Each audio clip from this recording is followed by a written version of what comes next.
Oi, voltei, não resisti. Eu gravei 2 vídeos anteriores que falavam sobre 4 filmes que vocês não podem perder, aquele negócio da dupla negação, não deve deixar de assistir, ou não podem, não devem perder, não devem deixar de assistir, não devem deixar de assistir, isto é, devem assistir. Os 4 filmes, é só vocês procurarem lá o vídeo, que são Celda 211, Labirinto del Fauno,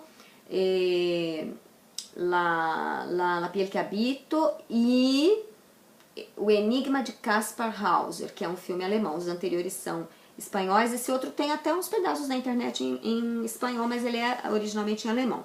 Mas aí eu também gravei depois uma dica de livro que vocês deveriam ler, que vocês devem ler, que é um livro de um autor uruguaio chamado Mário Benedetti. Aí eu queria complementar a minha fala, porque o livro se chama... O Mário Benedetti morreu faz pouquinho tempo, né, infelizmente. E o livro se chama Primavera con una esquina rota.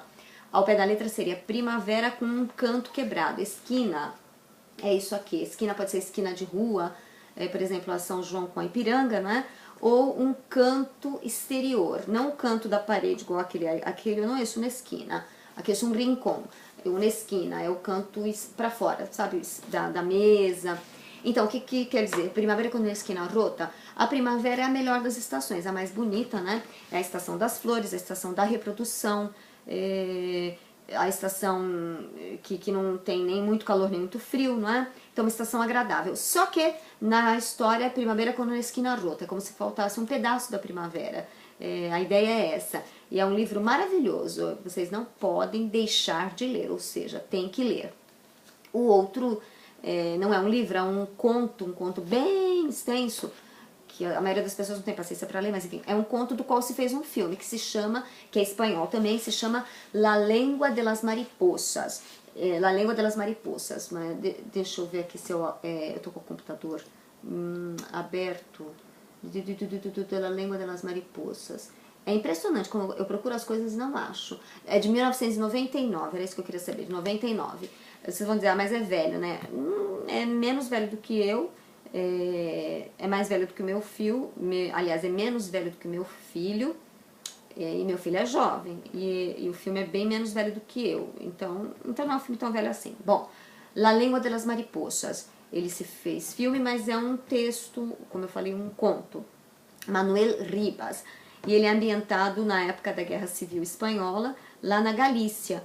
É um conto não muito fácil de se ler, porque ele envolve o galego. O galego é uma outra língua que se fala na Espanha. Na Espanha são faladas 4 línguas regionais. Uma delas é o castelhano, que a gente conhece como espanhol, porque é a língua oficial do país. Um país tem que ter uma língua oficial, e no caso é o castelhano, por isso ele se chama espanhol ou castelhano.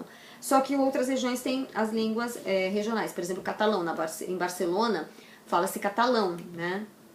Assim, aí na Galícia se fala o galego. Bom, enfim, voltando ao conto, ele é ambientado na Galícia, na época da Guerra Civil, e é o confronto entre os republicanos e os nacionalistas. Os republicanos eram os tidos comunistas, como comunistas na época, né, que eram realmente comunistas, mas eram mal vistos, né?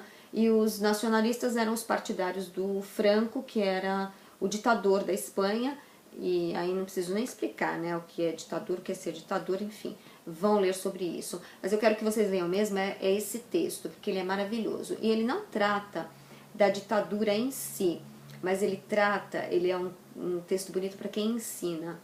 É um texto, até fico emocionada. Qual é a tradução do nome? La Lengua de las Mariposas. A língua das borboletas. Mariposa em espanhol é borboleta, a língua das borboletas. A princípio, antes de eu ler, quando eu li o título, eu pensei que era a língua no sentido da linguagem das borboletas, né? Mas não é. É a língua mesmo das borboletas. É a história de um professor da zona rural, que ele ensina os alunos com muito entusiasmo. Ele é um senhor, é um velho, é um senhor, e ele tem um encantamento dentro dele. Ele se encanta por ensinar, e ele envolve os alunos nesse encantamento. E a história é a relação entre ele e um dos alunos, mas não é uma relação dessas que vocês vão pensar de vulgar ou perniciosa, não. É o amor que se estabeleceu entre aquele menino que era Ramon, o nome dele. É um menino que tinha medo de ir para a escola, porque ele sempre tinha ouvido falar que a escola era horrível, que el maestro golpea, el maestro golpeava, el maestro é o professor e golpeava, que o professor batia, né, o professor da primária batia. Sempre ele tinha ouvido falar disso, e no primeiro dia de escola ele vai morrendo de medo e acaba se mijando de medo. Não era nada disso, porque o professor dele, o professor dele, agora eu não lembro o nome do professor dele, era um professor maravilhoso, era esse senhor que ama ensinar. E aí se estabelece uma relação, e por que se chama La Língua de las Mariposas? Eu continuo achando que é a língua no sentido de linguagem das borboletas, porque borboleta é uma coisa tão suave, tão bonita, e a borboleta, ela não nasce borboleta, ela veio de uma lagarta, que é uma coisa que é um animal, um bichinho que se arrasta pelo chão, que depois se embrulha dentro de um casulo, né? E que deve passar um puta de um sofrimento para então abrir as asas e voar, nem que seja alguma coisa muito rápida, agora fugiu a palavra, efêmera, nem que seja uma vida efêmera, mas é essa transformação, né? E a língua pode ser a linguagem, porque a linguagem e a língua ao mesmo tempo da borboleta, porque parece que a borboleta tem uma língua assim que tipo de um lagarto, que se enrola e desenrola para pegar o néctar das flores, que é isso que o professor explica. Aí eles ficam esperando o período inteiro de aulas que chegue da cidade grande, eu acho, um microscópio por meio do qual eles veriam a tal da língua das borboletas, né? Mas para mim tem o duplo sentido. É um conto maravilhoso que fala da relação professor-aluno, dessa construção da confiança e do encantamento pelo saber. Vocês não podem deixar de ler. E se não lerem, então, por favor, vejam o filme. Mesmo sendo velho, vale a pena. Porque, como eu já disse nos anteriores, nem tudo que é velho é para jogar fora.